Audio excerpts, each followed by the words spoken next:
Well, what's going on, good people? L.A.R. movement still moving. All right, so there's a few things to discuss today. Um, I guess people are, I don't guess, I know people are upset about the Breonna Taylor situation, and rightfully so. It seems like there was a bit of retaliation in in Louisville that people are, you know, worrying about, or that's already happened rather. So I have to say, and then you have people calling guys out for being, I would say a sellout to the community. What's up, Kenneth? What's up, Tony? So the one thing I can say about this is I'm proud of my people in this aspect. There will be outrage, of course, especially in that city. But I notice more and more black people in general who look at these situations like, yeah, I can see this is why this is going to be the outcome. They're not assuming that there's going to be fairness. This is going to be the same type of conversation with Ahmaud Arbery. There's going to be the same type of conversation with George Floyd, whether people like to admit it or not. Nikita, what's happening? 6ix9ine, what's up? But I'm ultra proud of the fact that you don't see, thanks, Mel. You don't see people just really, I haven't seen, at least yet, people really going off at the hinges like, I can't believe they did it again. Uh, I think people do believe they did it again. And I think this is also one of the things that, you know, I ultimately think we're going to start stepping back from society because of stuff like this, because people believe that this is okay. And not saying that there couldn't be a loophole in these type of situations. What's up, Aaron? But what I'm saying is, for there to always be a loophole in these situations, we people have become so accustomed to it. It's like, okay, this how this country get down, no problem. And I think now it's to the point where America should be worried, because now you have Americans looking at America like, okay, there's no such thing as fairness or justice within this country. So I'm gonna stop looking for it. I'm gonna stop looking for you to actually do something comparable with being fair. And this is where things go left, because the problem was, I think, as black people, once they started boarding up stuff, everybody knew what was up. We're gonna board up the city. We're gonna board this up. We're gonna close this down. That means you came to your decision already. You trying to prepare. And then they put the judge out there, like, oh, okay. So for me, I'm like, I'm pleased because you know, and because this is not gonna, and I hate to say this way, but this is not gonna end well for Democrats or Republicans, because you got people who are, and this is where black conservatives in particular, but conservatives do themselves a grave injustice, where these situations come out and then they hop up. Well, I'm gonna tell you why this was okay. It's like, you shouldn't have did that. So the same people you don't want to vote, because they don't want people to vote, to be perfectly honest, or they want them to vote for their party. You kind of, you know, um, you're kind of fanning the flames of discontent, of malcontent. So now this is what's going to happen. You know, I think people are getting so upset that they're going to get involved, but not involved in the way that people think.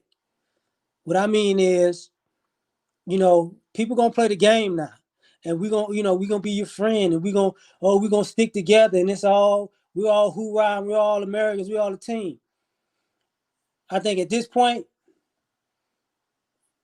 be prepared for America to get treated like America treats us, and in the way that people aren't necessarily prepared for.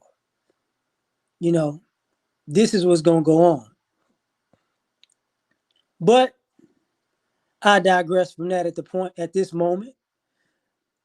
What I wanna Another thing that I would love to discuss, that I'm about to discuss rather, is I saw a clip of voting, right? And this voting clip was of a bunch of strippers talking about get your booty out and vote. And when I saw this, I was like, wait, what did you just do? Like, did you really just do that? And sure enough, people made a what they felt what was, I don't know, intriguing type of post or ad or commercial in order to get people, I don't know, concerned about voting. And I'm thinking to myself, no, this is not gonna be good. So now I'm looking at it like, okay, y'all gonna have a big problem on your hands, because what's going on at this particular point is what y'all doing is, thanks Cortez, you're giving, for the people who did that, this is why people get on liberals. Exactly. Personally, I think that was geared towards black men. And what's up, Doug? I think that was geared towards black men, but here's the thing. I don't think black men are cool with that. Wayne Brady was popping. So at this particular juncture, I think it's more of an insult than anything. You know. So now we're in this space where you got people doing their best to try to, I don't, how can I put this? You got people doing their best to try to do something as insulting as tell us to vote by putting a stripper on front in a video, or a multitude of strippers. So let me back up and slow down. What I mean is, this is why people get on liberals, because they're like, see, this is what they look at y'all as. Champ, what's popping?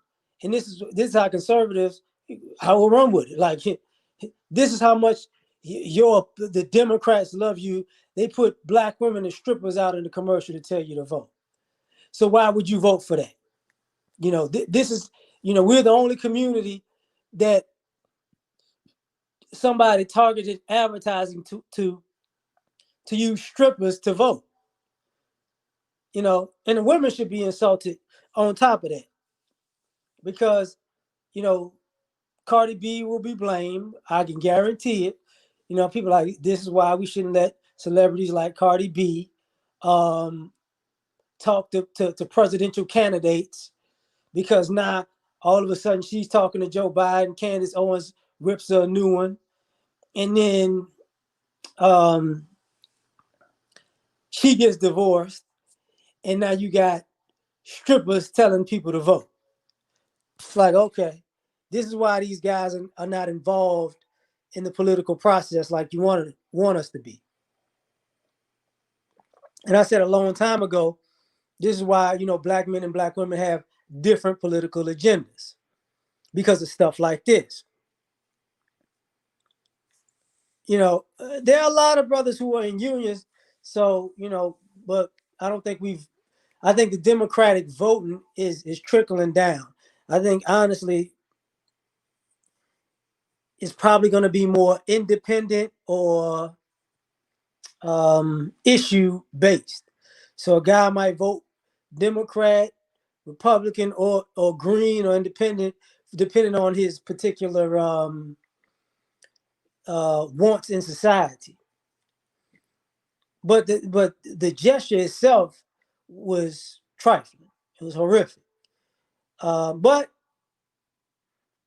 not surprising. That's the crazy part about it. It's not surprising. And I think people who will take this back and be like, for years, they had a lot of rappers saying vote. And, rappers have a bad reputation of promoting dysfunction to the masses, right? But even when they had vote or die, you wasn't having guy like rappers out here doing drug dealing, weed smoking. They wasn't even doing strip club esque commercials of if you don't vote, we gonna die. Give me some more wings, sweetest taboo. It wasn't like that. So this becomes problematic, you know, because now people are selling themselves short. Boy, oh boy. I had to talk about some other things I do not necessarily want to talk about, but so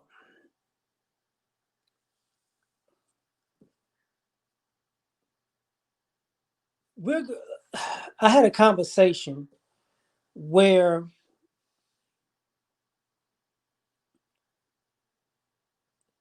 something happened. I'm trying to say this carefully, and someone in a position of power disrespected someone's parent,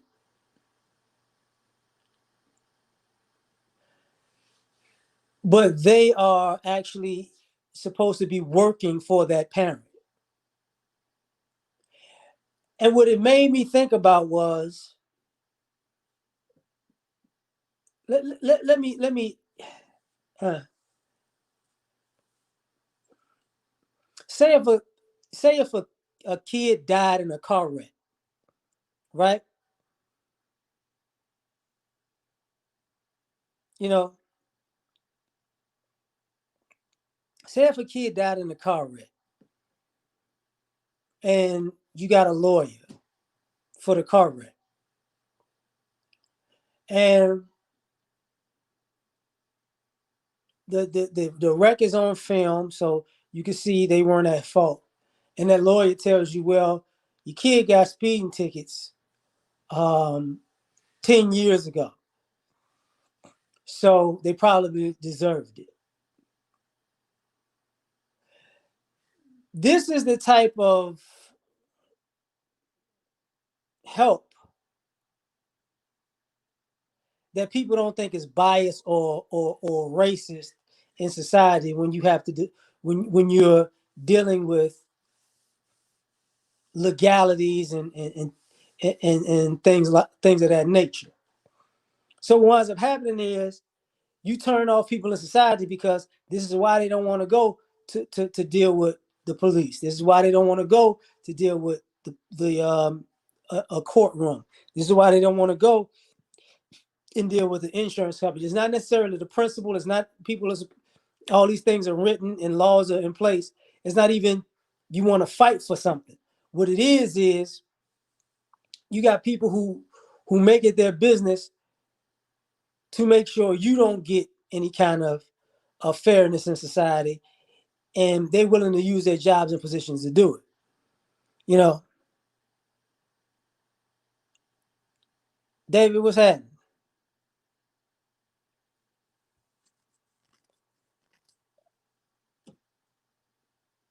I don't know what to tell you right now on that one, David. That's something completely. I'm in a completely different space right now. You know, I don't know. I can tell you this: you shouldn't be like that over that. There are a lot of other things in life that are better than that you. You know what? I'm gonna say it to you like this. I'm gonna say it to you like this, David. Don't be so concerned about something that you miss a greater thing coming in the future. So don't let that get you so down that you miss out on better opportunities. What's up, y'all? Like, don't do that. Don't do that. You know, don't do that. But my apologies, because I didn't. You caught me off that one with that one, bro. Um, Manifesting, what's going on? Now back to the power thing. Power is an interesting thing because I'm not a believer of power. And why I'm not a believer of power is because a lot of people who cool. I'm glad you didn't cut it off and come back. You know, a lot of people who quote unquote are in positions of power or feel powerful, the position makes them feel powerful, not them. Like they didn't feel powerful until they got in that position. But the irony is, you know, if you wasn't like that before that, then it's not real. Matter of fact, I'm gonna segue and talk about that in a sense. Um, Looking at Mike Tyson's hot boxing podcast, and a jeweler was talking about, you know, sometimes guys they buy all those chains and their swagger is different. It makes them feel important. It makes them feel like like they're invincible, and they buy that on the outside and it wears it, and it makes them feel invincible on the inside. And Mike Tyson said, "But is it if you gotta buy stuff to make yourself feel like that, get it. But the goal is to be like that without it. Find that you know indestructible confidence without all the trinkets." And that's part of the issue with power. Like people need so much their swagger is immense in a powerful position, but without the powerful position, they don't. They're really not that. And like I said, I've said, having power and wielding power is two different things. They're the most people who are in a powerful position or have quote unquote power.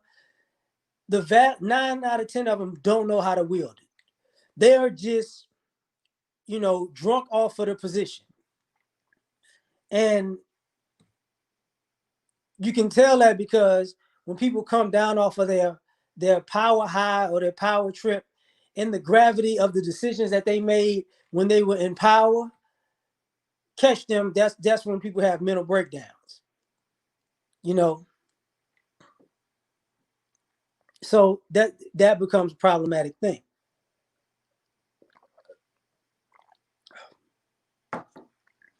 Now,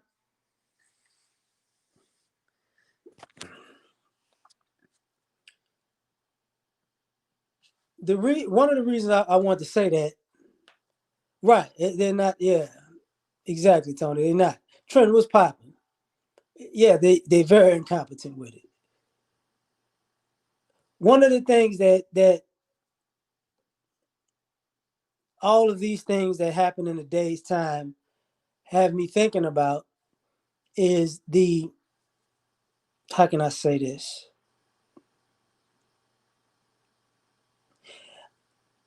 All of these situations that we're going through in society are really driving home the fact that family is important. Because what I've noticed is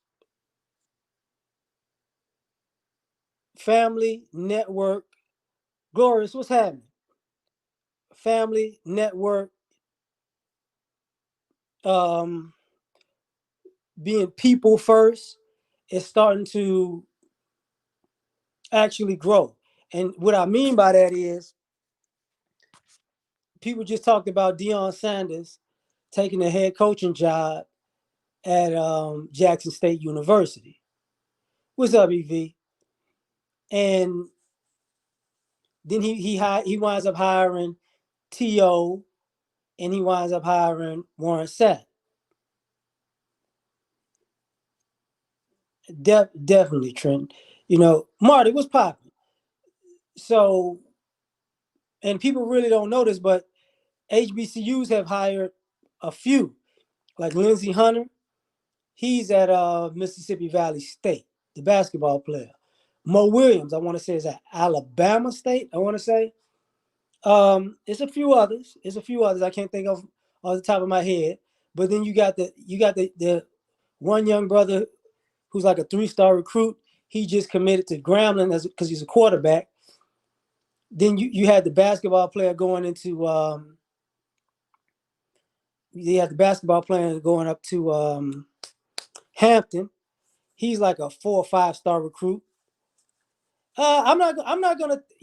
Actually, they had a guy, a player from Mississippi State, transfer just now to not just now, but in the last few days to Jackson State.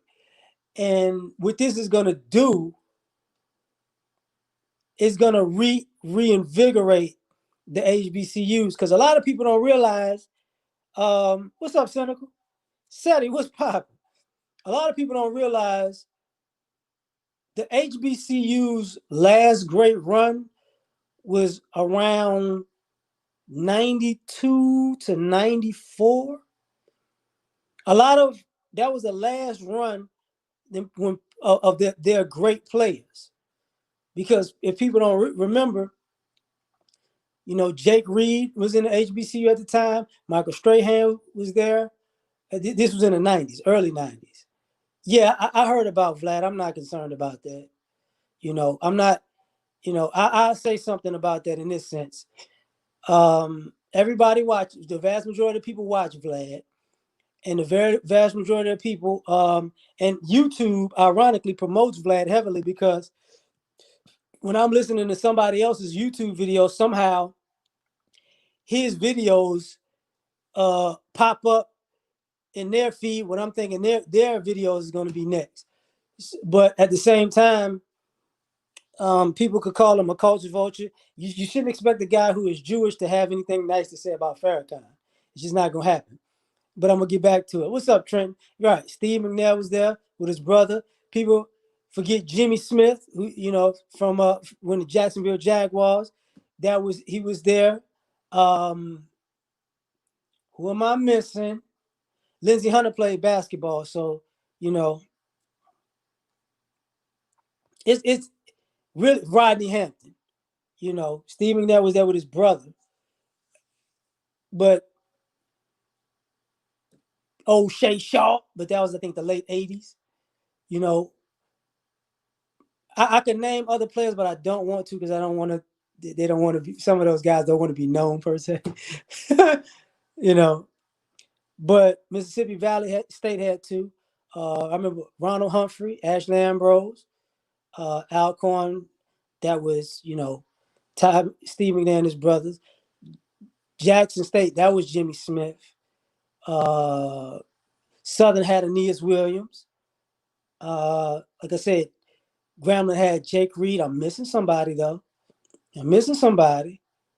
You know, there are a few players everywhere, but what what this goes back to is all of these situations are breeding and reinvigorating the unity in the family ideology of people need to come together. Now the thing about it is, for all of the and using the athletes as a springboard because the athletes bring the universities money. So if enough good athletes go to HBCUs, it's going to force them to put them on television.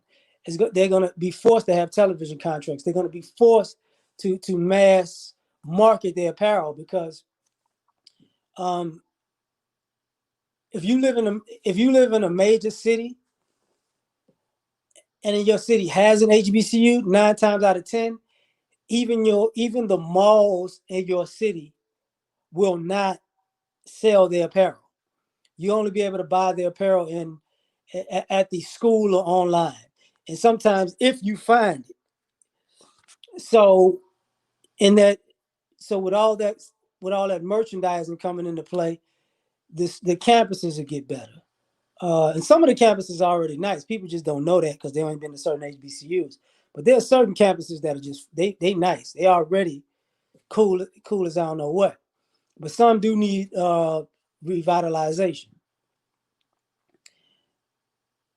Now, one of the reasons I'm talking about this is actually because what winds up going on in society is, I think we as Black people are starting to look outside.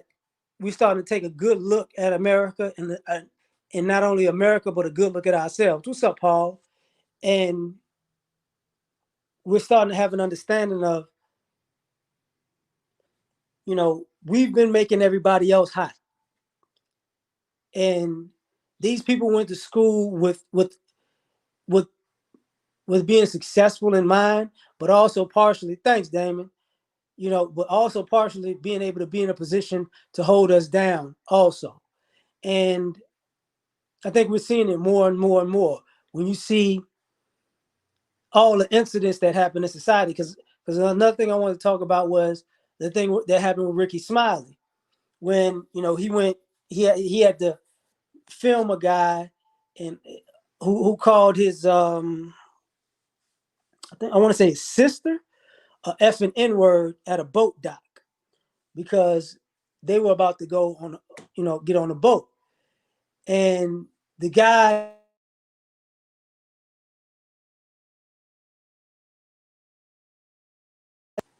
I don't know what just happened, but I'm back. Um, he got confronted on the boat dock, and then the guy wanted to be nervous and whatnot. And it's like people have gotten so comfortable. It's time to actually man up in some ways. And I don't even like saying that. I never really say man up, but but also become more selfish and more um what is the word for that? More protective of each other in the moment and start checking people in the moment. Because I think what's happening is a lot of people have been so accustomed with throwing kicking dirt on us and our name and our children that they're comfortable because they don't get approached. And now you're starting to see more people start really approaching and getting at folks. And to me, it's going to be the mobilization of the community. Now, do we all have the same interests? Absolutely not. Do we all have the same goals? Absolutely not. But I think we're all tired of the shenanigans that this country has been participating in against us. And as y'all can see, I'm trying not to cuss. You know, is what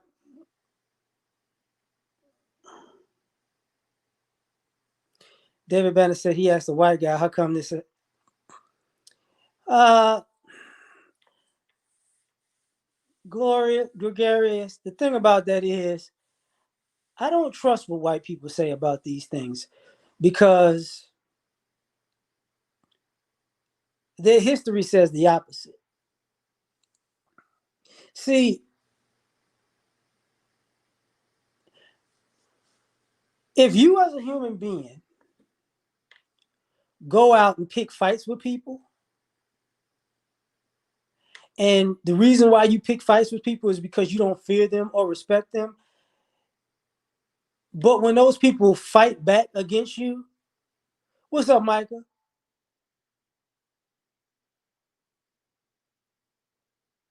When you fight back, those people don't want to. They don't want the same. They want to pick a fight with you face to face, hand to hand. But then when you fight, they want to hide behind a lawyer, a courtroom, a cop, a telephone, or media. A media spin job. Then that person, it has nothing to. They do fear you. That's absolute fear because you can't pick a fight and then run from it if you really think you I'm gonna do it this way. No, no, not really. No, not really. I've never picked a fight with a person and then they fought me back. I finally respect you. That's an idiotic form of narcissism. Thanks for saying that. I never been to Miles, but cool. You know, you should be curbed some. Absolutely. Alabama, and I heard what happened to Alabama State too. That sucks. But I'm glad actually one of my little cousin went there. So he left actually, ironically. You know, but this is where we're at in society where people are playing, but they really not playing. you know, they want beef until they get beef, and then all of a sudden, I'm a victim. You know, to me, that's that's soft. That's weak. You know, but that's just that's the way I see things. The other thing about that is also at the end of the day, we're fighting an uphill battle. Hold on for a second. Hold on for a second. I got to do this.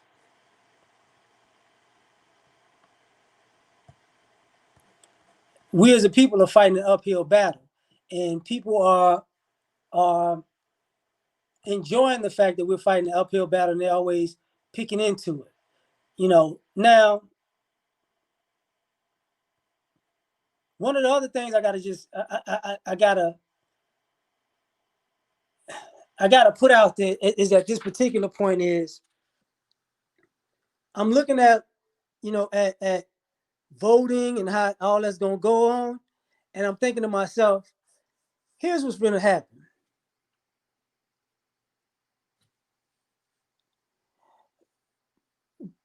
People are not really gonna vote in the numbers per se, because you got mail-in voting, you got early voting, you got election day. All of these shenanigans is prime way for people to mess up the count. Now, here's the thing about talking about America and America's competence and America being this and that and the third. If America can't count an election to this day, you should understand there's a reason why this country is so far in debt. Because a lot of what's going on isn't in it's incompetence, but it's also incompetence on purpose. And a lot of us don't take that into consideration, that it's incompetence on purpose. Well, I mean, it's your choice if you vote or don't vote. I'm not going to be one of those people who tell vote because your people depend on you. It really doesn't. For some people, it doesn't affect them either way. My thing is, I'm more concerned about Black people in the sense of how are you living during this pandemic? Because is there, what? Let me ask this question. Did they actually do a second stimulus? I remember they talked about it, then they walked out, or then they went on vacation, and they came back and they talked about it. And I'm not sure if they did a second one, because if they didn't, I wouldn't be surprised if they try to do another one right before. Okay, so thank you. So what's gonna wind up happening is, what are people gonna necessarily vote for? It might not come at all, cynical, unless it's gonna be tied to this right before this election. Because the irony about this is we're living in, people are still going through a pandemic. So are they saying the pandemic is over? Because if they saying that the pandemic was over, it's over, then everybody should be straight again. And I know certain places are, essential workers are working still, but there are a lot of people working from home or not working at all. So what is there? They don't have any, how can I say this properly? If you're unemployed or underemployed and you've been going through a financial hardship this whole time, you might be the person prime to vote against Donald Trump. Take care, David, and be easy, man. Take care of yourself. He said, "No, man, no, it'll be like that. You might not. You know, we had to borrow money and go to war to get. Yeah, you might have these guns. Oh my God, you know." you might be a prime person to be like, you know what, you know, I've suffered enough. I'm voting for Biden, right? So that stimulus or lack thereof might be one of the swing factors in this election in general.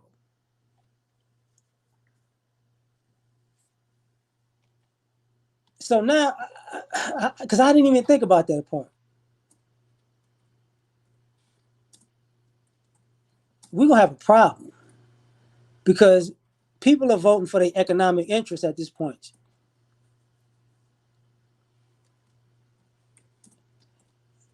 So the vast majority of the country's economic interest is to get money in their pocket. And now we're gonna deal with a society that who's hiring. You know, colleges are losing money. Jobs, you know, certain jobs are going out of business. Retail jobs is going out anyways. To me, I don't want to be a conspiracy theorist, but to me, this was an easy way. I mean, a very easy way to roll it, to make sure automation is here to stay. To me, as a very easy way to say, look, you know, we got to automate everything because we can't afford, you know, because we have to keep what is that? We have to keep the economy going, you know, whether people are working or not. You know, people living off of food. I saw that recently where I'm at. They have a lot of like Meals on Wheels and a lot of what do you call that? Nonprofits and charities are they're really doing good in this time because I guess people are donating a lot and giving them a lot of money. But the question is, who you know, the people who has money to give them, they're trying to help society. But if I'm not mistaken, most nonprofit or charities only have to either report 10% of their earnings or use 10% of their earnings. So right now, a nonprofit or a charity could be a gold mine for somebody because they can keep the money. You know, there are a lot of black essential workers. You know, I don't think, you know, I think that we don't say that enough. You know what I'm saying? I think we don't say that enough. There are a lot of black essential workers because a lot of times, you know, a lot of things that we do is how can I say this?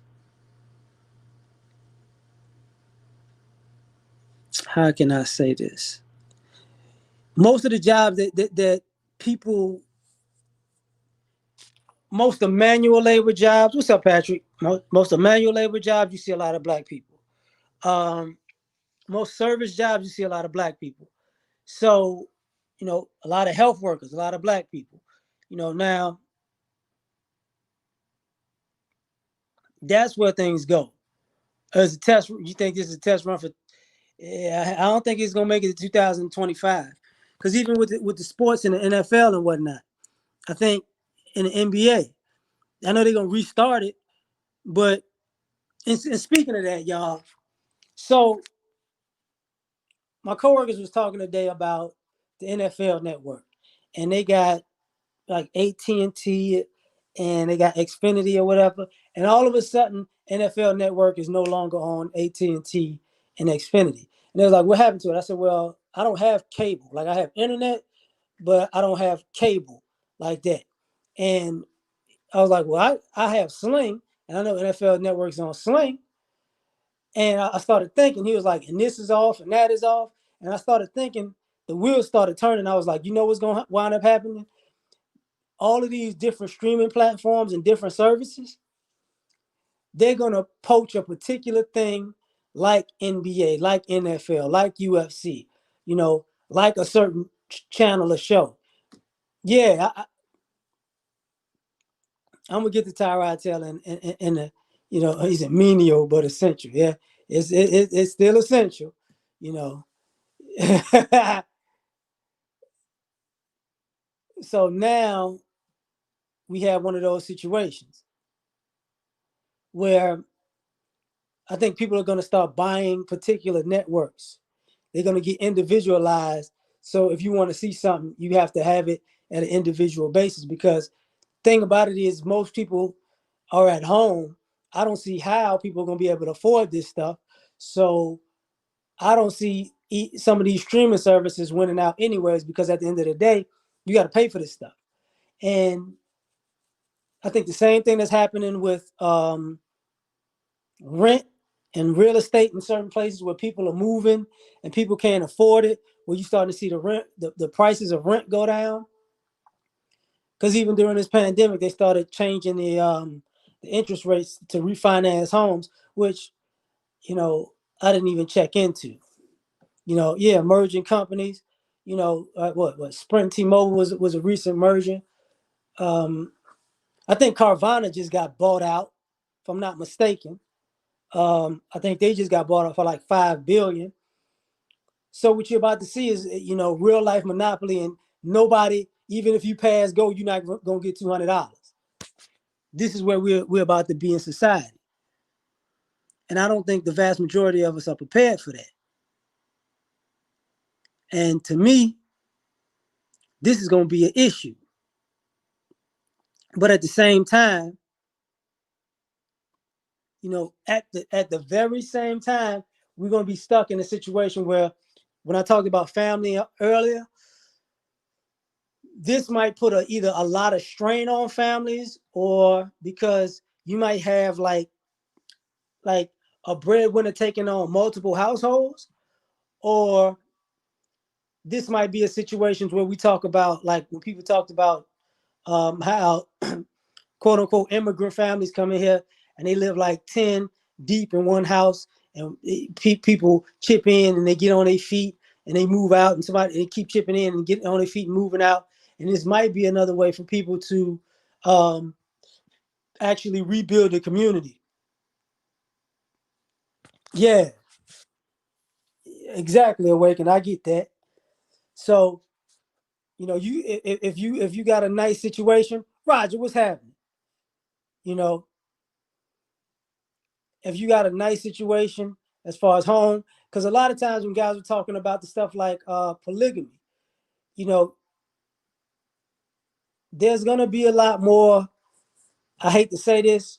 Um, if you got a nice home, town home, home or town home, a condo, if you got a nice 2 bedroom apartment, don't be surprised if you start taking on multiple roommates, because people are living like that. Like when I look at people, I got friends who live in L.A. I live in Texas. They lived in Texas, but how they could live in Texas with their money, they could live on their own. But in LA, they need a roommate, you know, because of the lifestyle. Don't be surprised if this is what, college graduates, high school graduates, adults who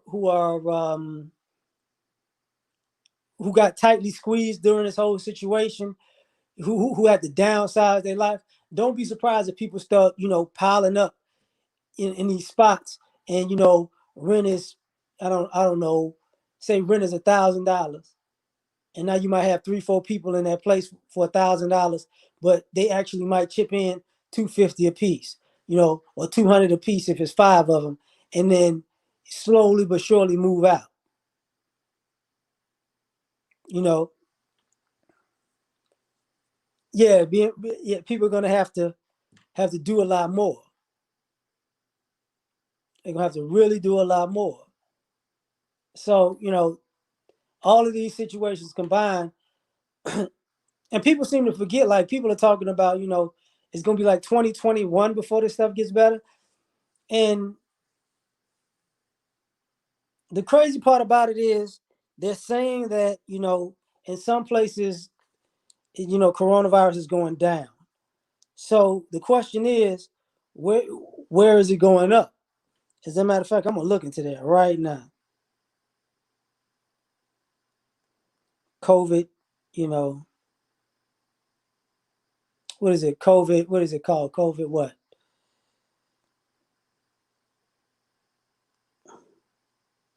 There you go. COVID numbers. Corona, the COVID-19 is going to, ah, yeah, I can see that. So, let me see something. So, geez.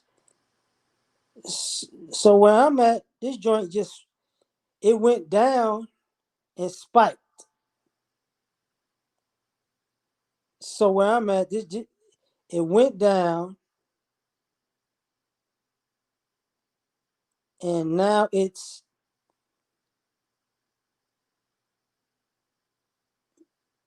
spiked again. So this is some crazy stuff.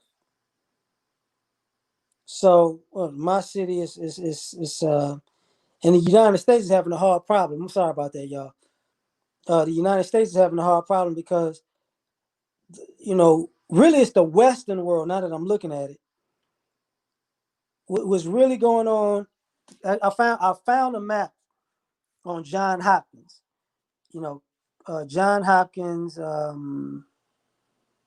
University EDU, the research center.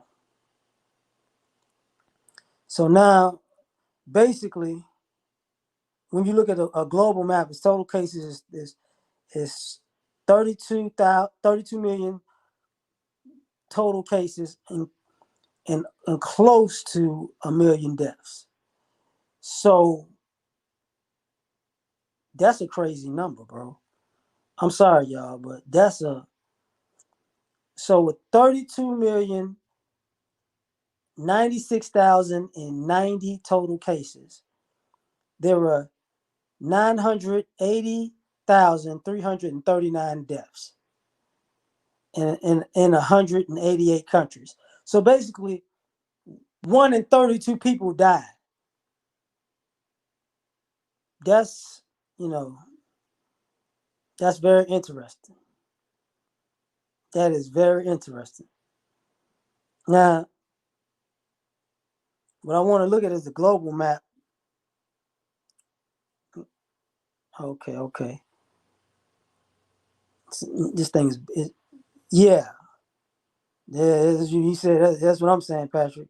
That is some horrific type of stuff. So when you have a map of it, basically the whole United States is a hot spot.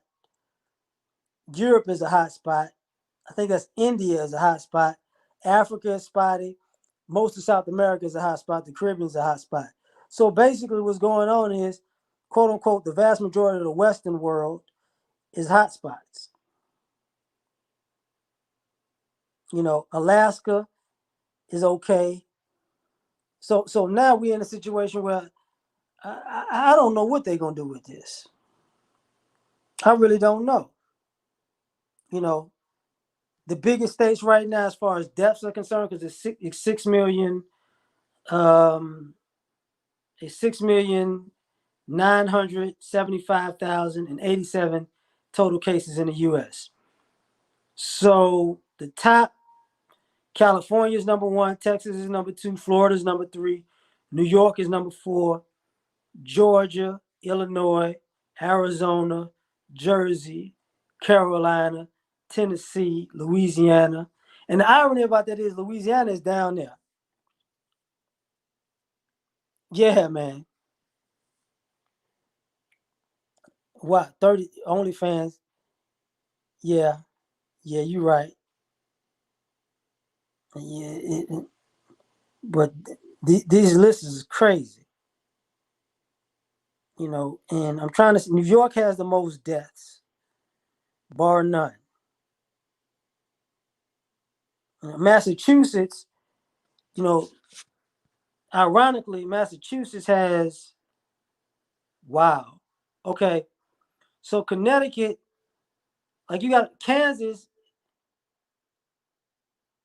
When they said when I'm looking at the lowest places with the lowest cases, we got like Vermont, Maine, Wyoming, which is Alaska, which New Hampshire, Montana, Hawaii, West Virginia, D.C.